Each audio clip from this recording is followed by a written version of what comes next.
Oke, pada pertemuan kali ini kita akan membahas tentang perbandingan trigonometri pada sudut-sudut istimewa. Sebelumnya kalian sudah belajar tentang perbandingan segitiga atau perbandingan trigonometri pada segitiga siku-siku. Nah, pada sudut istimewa ini, kenapa dikatakan istimewa? Karena sudut-sudut ini sudah memiliki nilai tersendiri. Kita lihat sudut istimewanya yang kita pakai dari sudut istimewa ada 0 derajat, 30 derajat, 45 derajat, 60 derajat, 90 derajat. Ini disebutnya sudut istimewa. Ada 5 sudut istimewa yang akan kita gunakan untuk menentukan perbandingan trigonometri. Trigonometrinya, sebelumnya kita sudah belajar ada 6 perbandingan trigonometri, ada sin, ada cos, ada tangen, ada kosekan, ada sek, dan kotangen. Nah, jadi di sini hanya 3 yang akan kita gunakan. Selebihnya nanti kalian cari saja di Google berapa nilai istimewanya dari sudut-sudut.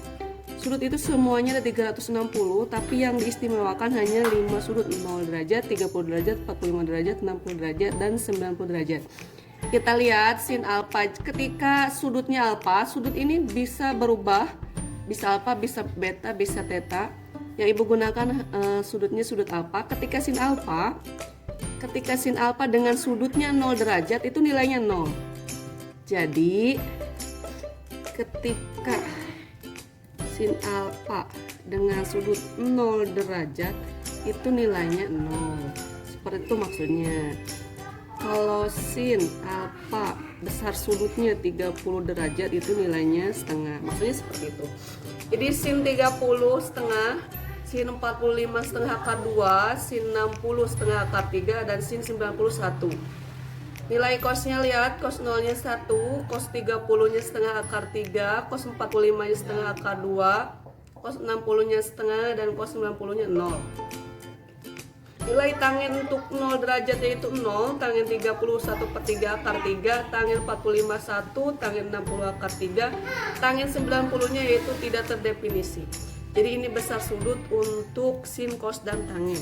Supaya kalian lebih paham, kita lihat soal-soalnya. Ibu berikan soal nomor 3 dulu. Ini soal yang paling mudah ya. Oke, soalnya hitung nilai dari sin 30 ditambah cos 90 dikurangi tangen 45. Kita jawab.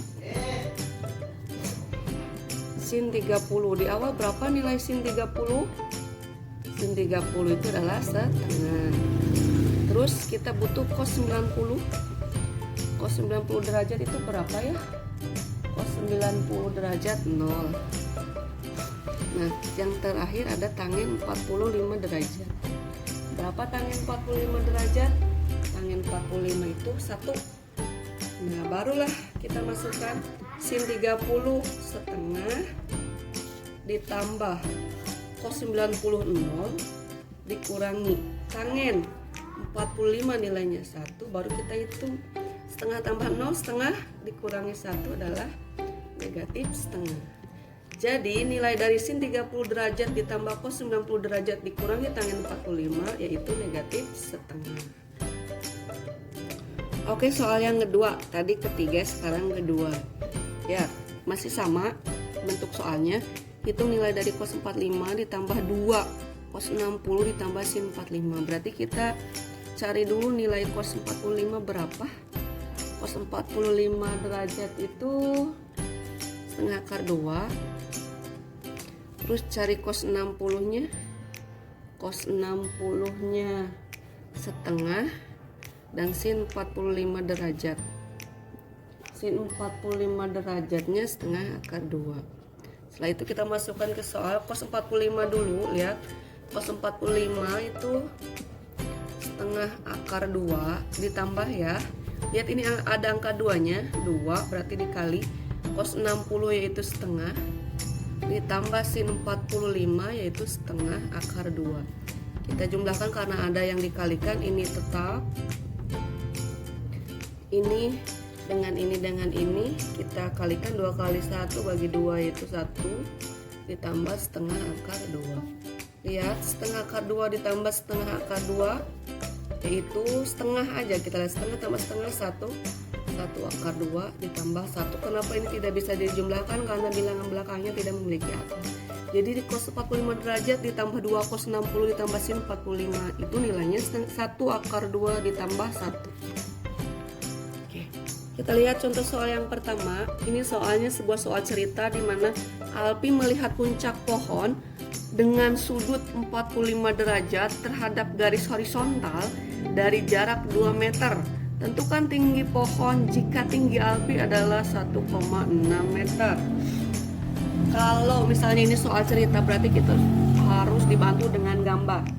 Di sini ada pernyataan bahwa Alpi melihat puncak pohon dengan sudut 45 derajat. Ada Alfi ya, kita tulis si Alpinya. Maaf gambarnya nggak bisa ya. Si Alpi ceritanya ini.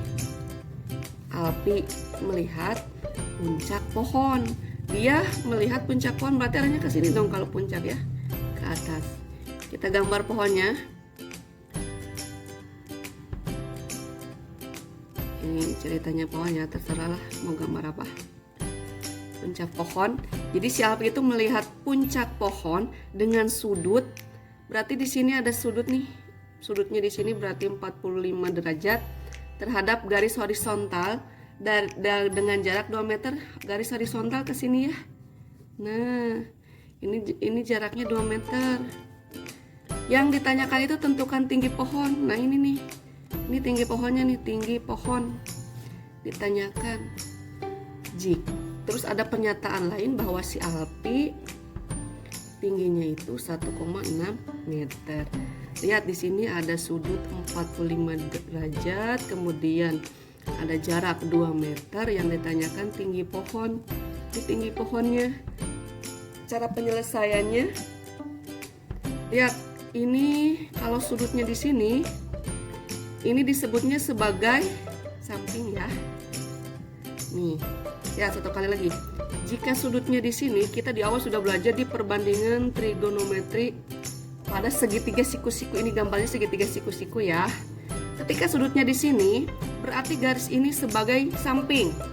Ini yang ditanyakan sebagai depan. Ya, ketika sudutnya di sini, kenapa? Lihat, samping depan. Rumus yang menggunakan samping dan depan itu adalah tan. Tan itu kan depan, samping.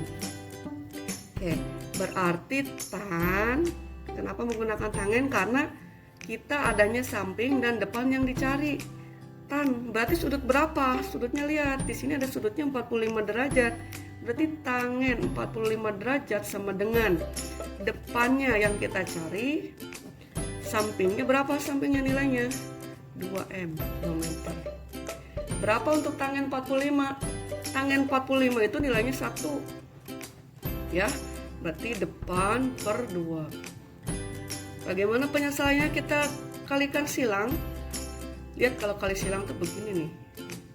Ya, ini anggap saja 1/1 supaya ada 1/1 itu tidak merubah karena 1/1 dibagi 1 tetap 1 nilainya, karena di awal dia tetap 1. Kita kalikan silang supaya depan ini posisi di depan sama dengan karena yang kita cari, berarti 1 kali depan itu depan sama dengan 2 dikali 1. Depannya sama dengan 2 kali 1 2. Jadi depan ini adalah 2 meter. Jadi tinggi pohonnya, maka tinggi pohon 2 meter ditambah tinggi si Alpi 1,6 meter. Apa jadinya? 3,6 meter. Ini nilainya untuk soal nomor 1.